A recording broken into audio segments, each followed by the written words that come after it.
Hello, everybody. Welcome to my women's basketball rantings. This is where I give my thoughts about the happenings in the women's game.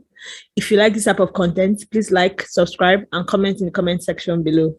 I put episode notes down in case you want to skip to any section that interests you. If you are listening, welcome. If you are not, welcome. Let's get started. Today, I'm talking WNBA free agency moves part 2. So I kind of spoke about some of the moves that came out last week. And then, of course, there've been so many updates, crazy updates, obviously. So I was like, why not just do another round of my thoughts about the crazy movements that have been going on in the W. So far, just to let you guys know, I'm loving the free agency. I like the fact that a lot of teams are loading up, getting ready for a championship run, and I'm going to give my grade and the team I feel will be in the best position to win the championships at the end of the video. But for now, let's just talk about the moves. So the first move, which really hurts my soul to the core, is Jordin Canada to LA Sparks. Even though I know that she was going to leave, like I said, Seattle's offense wasn't really working with her style of play. So I knew she was going to leave to greener pastures, and I think she wants to be a starter.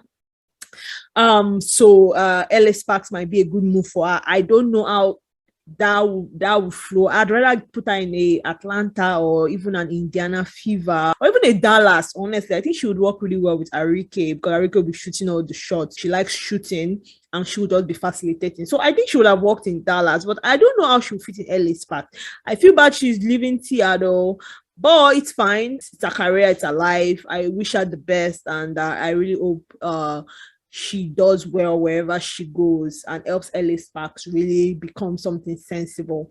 So talking LA Sparks, Katie Lou is also going to LA Sparks. I felt I didn't feel she should go. I felt she was still needed in Seattle.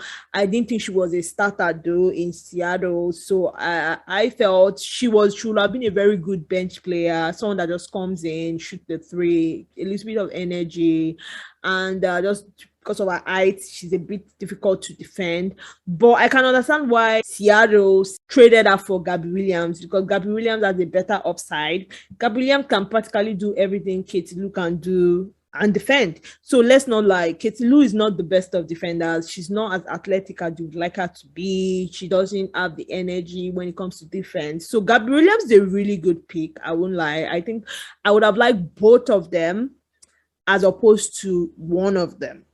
Just Gabby Williams. I feel Katie Lou would have been a really good rotation bench player, but at that level and for the skills that she has, I don't think she would want to be a bench player, because I feel she can easily start in LA, which is probably the lure for what she wanted. I feel Gabby Williams is good. Is a good pick, and I'll talk some more about it later. Then we got Erica Wheeler moving to Atlanta. I really don't care. Honestly, I'm not a fan of Erica Wheeler. I don't understand her play. I really don't get much about her. I think she's a very good player. She's a good guard. But that's about it. She's not someone that is just suddenly going to turn your team into a contender. She's just one of those players that just plays, really. Not really. I don't really care about her. I don't think Atlanta will be better or worse for Erica Wheeler going into Atlanta, especially since you are trading her for Chennedy Carter, which brings me to Chennedy Carter. What the fuck is wrong with Atlanta? Why would you trade Chennedy Carter? I know they have locker room trouble, but come on, that lady is a fantastic player. She knows how to elevate a team. Like, your team would definitely be better off with her than with Erica Wheeler. I don't know what they're planning on doing, but I really think it was a bad idea trading Chennedy Carter for Erica Wheeler. But I'm glad that she's in LA, because I feel LA will definitely play her better. They will use her better. She will definitely be in the rotation a little bit more. They can definitely build their offense around her that in LA. So I'm up for her, honestly. Atlanta, I have no idea what you're doing, but whatever. Chennedy Carter, be happy that you got away from that sinking ship. and you are going to LA. Not that LA is not another sinking ship, but with the new vibes and the new flow. So I can see a Chennedy Carter, I can see Jonah Canada, Katie Lou. Those are young, fun players, good energy. And Jonah Canada can bring a championship experience. She's a veteran now. She can just and she and Chennedy Carter might just work well. But now the question is, who starts? Would Chennedy Carter start? Would Jonah Canada start? Honestly, I don't know. Would Jonah Canada be moved to a 3 or even a 2? I don't know, honestly. But it's a young team. I don't think they have any hopes of winning a championship. But it's a young team. I like to see how it goes out. It's interesting. Let's say that it's interesting. LA is now interesting. They weren't interesting before. They are now interesting. So let's leave it like that. Liz Cambage to LA, it's still a question mark, but I think that's going to happen. I like it. I feel the team is now officially too young for her, because when you're looking at Chennedy Carter, you're looking at Jonah Canada, those are young people. So can just come in and just using her vibe. I hope she has a good vibe. She'll be a very good mentor for this young player. You know, she'll show them around, you know, just show them the vibes. I feel if she just calms down and just decides that, you know, let me take this as a very good opportunity to be there for these young people. It's LA, it's fun. There's Tia Cooper there. There's a lot of young, there's Cheney, there's Nika Ogumike. LA is fun. So I hope Cambage just does not use her vibes to spoil the team. But if she can just have an open mind, have a good vibes, I think LA can just be fun to watch this year. So moving on to 2 signings that I feel are immersed, and they have immersed consequences on the WNBA this season. Julia Allemand going to Chicago and Emma Meesseman going to Chicago. I feel Chicago has loaded up. Emma Meesseman is no joke. She's not a joke. I saw with the Belgium and United States, they played yesterday. She was killing it, even though, of course, they lost. But then it's US. They were going to lose, obviously. But she had no fear. She was going to the basket. I was like, it's been a while since I watched Emma Meesseman play. And yeah, I'm impressed. She's good. She might just, I mean, in Chicago, she might just be what they need. So we are looking at Julia Allemand. I now realize why a lot of people don't want Julia Allemand on their team. She's a very good point guard. She's a fantastic passer. She knows what to do. She's very calm. She knows how to read offenses, but she can't shoot the 3. I just realized Julia Allemand can't shoot the 3, because I really wanted her for Seattle. When I realized that she can't shoot the 3, she's like Jonah Canada, but better. So yeah, she can go to Chicago. But that does make Chicago even better, because she's a really, really good passer. So we have Julia Allemand, we have Courtney Vandersloot. Those are 2 fantastic point guards. We have Meesseman, we have Kelly Cooper, we have Candice Parker. Honestly, Chicago might just repeat. I'm impressed. They are definitely the team to beat this year. I'm very impressed with the moves they made. Definitely better than the moves Seattle made. I'm still wondering, what is Seattle doing? I'm not talking about Seattle. I'm not talking about them. Let's move on.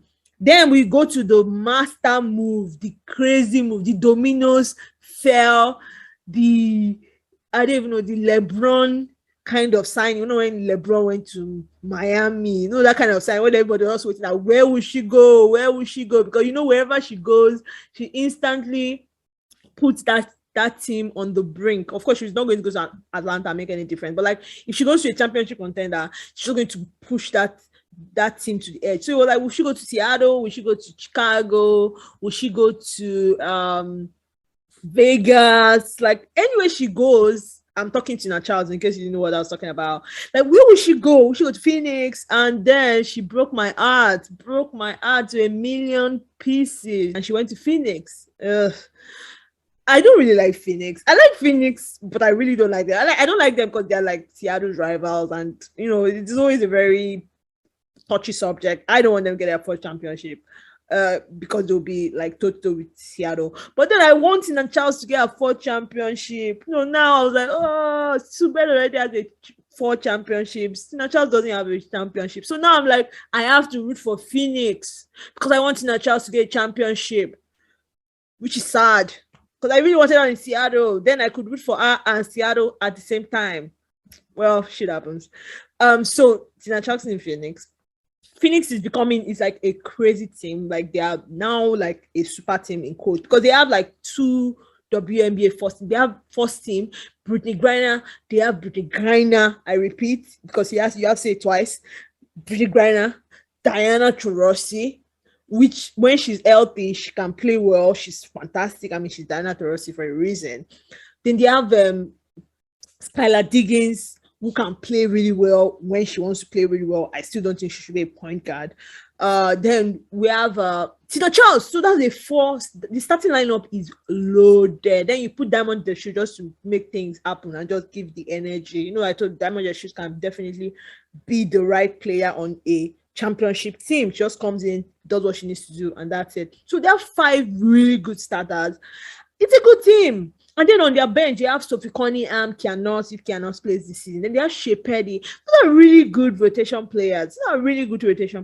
So they're a little bit thin. So I'd like to see who they bring in, like, on the, like, to make to round out their roster to make 12. But so far, they have, like, 8 solid players.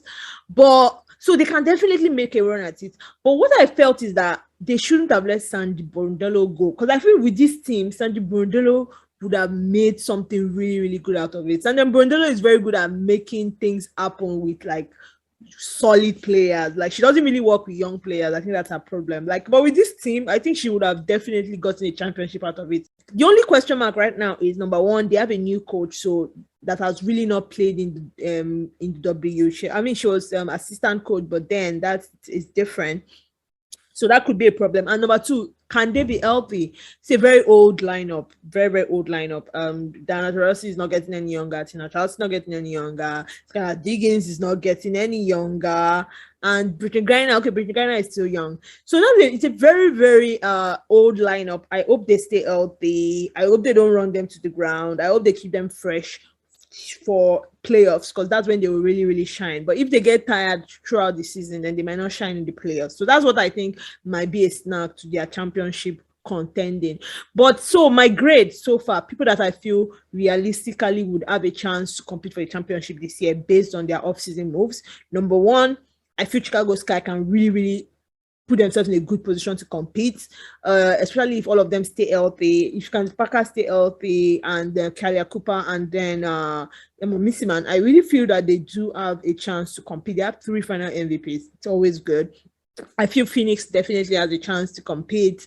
And I also feel Seattle, even though I'm not really impressed with their moves, I still feel what they have. Joe Lloyd, Brenna Stewart, they have Brennan January. I'm still not sure with that. Mrs. Russell is really good if she really, really plays to abilities. And then for the bench, I'm not really impressed. I think if Fanny Prince can really go. I think they should bring in someone that really knows how to score, like a Courtney Williams, but not Courtney Williams, someone like that. I think they need that as their second offense. So I really want to see what Seattle does in the offense. But I know with Brenna Stewart and Subed and Joe Lloyd, you always be in the championship contending if you guys play your cards right. So, but 2 teams I know will definitely at least get to the semifinals: Phoenix and Chicago. Everybody else, I'm not impressed. You're on your own. Las Vegas, I'm not impressed. I still don't know what you people are doing there. Aja Wilson is not going to carry your team. Kelsey Plum is very inconsistent. She's not that great. Chelsea Gray, So let's see how it goes. But so far, 2 teams that I know for sure are getting into that semifinals: Chicago and Phoenix. So that's it for my WNBA free agency moves, my rant. Thanks for watching. Have a good day.